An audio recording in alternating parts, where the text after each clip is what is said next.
The issue really is not... Senate Minority Leader Godswill Akpabio rises to speak with his colleagues about a recent development involving Parliament.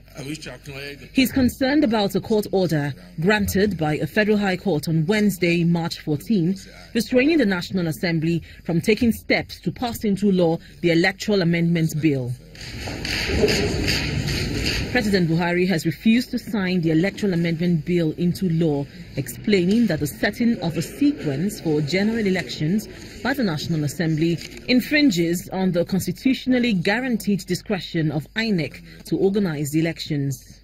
I'm worried about the separation of powers as enshrined in our Constitution. The issue then is, can really the court, through an injunction, ex parte or otherwise, stop the Parliament from carrying out its constitutional duties? I don't think, in my view, that it is right for the court to interfere in the affairs of the Parliament, particularly when we are in the process of either making a legislation or when we are in discussion. We cannot be stopped by court injunction. Senate Leader Ahmed Lawan agrees with Senator Akpabio.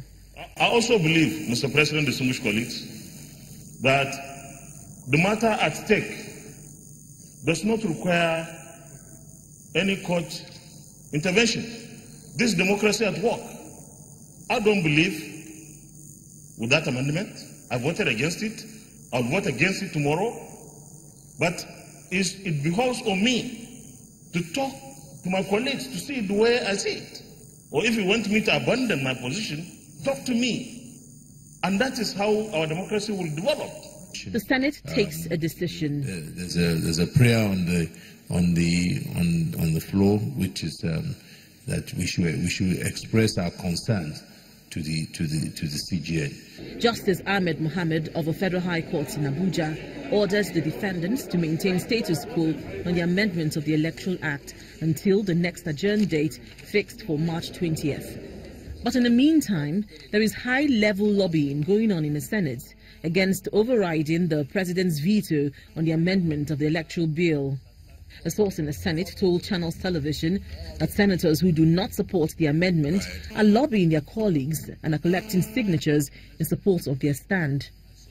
However, the National Assembly has not announced whether it will override the president's veto or not, perhaps trying to gauge the minds of lawmakers to see if both chambers can get the two-thirds majority votes required to override the president's veto.